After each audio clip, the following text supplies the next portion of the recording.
Setiap malam, sejak 30 tahun silam, langkah-langkah Pak Darmo berpadu dengan senyapnya pagar besi tua yang ia kunci. Kuburan Taman Bahagia bukanlah tempat bahagia, ia adalah penjaga terakhir bagi ribuan kisah yang terpendam, jalannya hafal.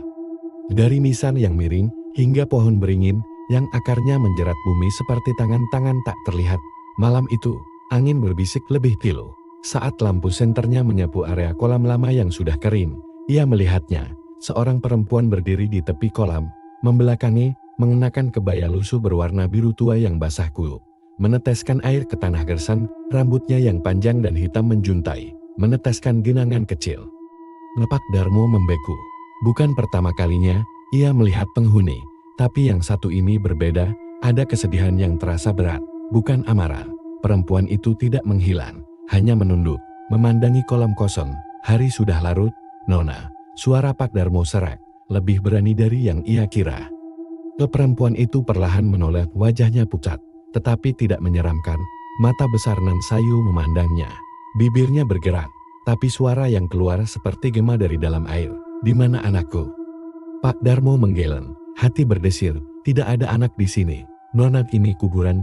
Pulanglah. Dia tenggelam di sini, bisiknya. Tangannya menunjuk kolam. Aku mencari, tapi airnya menghilang. Aku tidak bisa menemukannya. Sejak malam itu, ia selalu muncul di kolam yang sama. Dengan pertanyaan yang sama, Pak Darmo, yang awalnya ketakutan, mulai merasa iba. Ia menyelidiki arsip kuburan yang berdebu. Ternyata, puluhan tahun lalu, kolam itu pernah penuh. Seorang ibu muda dan anaknya dikabarkan hilang saat banjir bandang menerjang kompleks pemakaman sementara. Jenazah si ibu ditemukan, tapi anaknya tidak. Sang ibu dikubur di Blok C, tanpa nama. Malam berikutnya, Pak Darmo membawa serta arsip usang itu. Saat perempuan itu muncul, ia berbicara, Nona dimakamkan di Blok C, tanpa nama. Tapi tentang anakmu, tidak ada catatannya. Wajah hantu itu berkerut. Sebuah tangisan tanpa suara menggetarkan udara. Dia di sini, aku bisa merasakannya. Tapi dia tersembunyi, ia mendekat.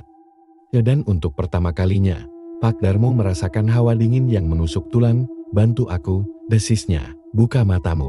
Keesokan harinya, dengan perasaan ngeri, Pak Darmo memeriksa area sekitar kolam kering dengan cermat. Di balik semak belukar di tepi kolam, dekat sebuah batu besar, matanya tertumbuk pada sesuatu yang kecil dan hampir tertutup tanah. Sebuah mainan kapal kayu tua, terpendam sebagian. Tanah di sekitarnya terasa lunak. Dengan hati berdebar dan izin dari pihak kelurahan, ia menggali tanah itu. Tidak dalam, sekopnya membentur sesuatu yang kecil. Sebuah peti mati mini, rusak dimakan waktu. Di dalamnya, tersimpan tulang belulang kecil. Malam itu, saat bulan purnama menyelimuti kuburan dengan cahaya perak, Pak Darmo membawa peti kecil itu ke tepi kolam. Perempuan itu sudah menunggu. Dan kali ini, air mata bayangan mengalir di pipinya. Ini, mungkin dia, bisik Pak Darmo, suaranya gemetar. Perempuan itu merangkul peti kecil itu dengan tangan transparannya.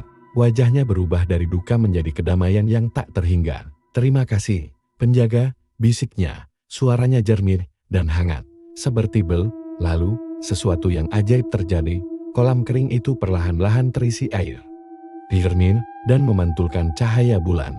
Di tengah kolam, terlihat bayangan seorang perempuan muda tersenyum, menggandeng seorang anak kecil. Mereka berjalan jauh, masuk ke dalam cahaya. Sejak saat itu, kolam itu tidak pernah kering lagi. Airnya jernih dan tenang, dan Pak Darmo, sang penjaga, tidak lagi melihat penampakan perempuan berkah.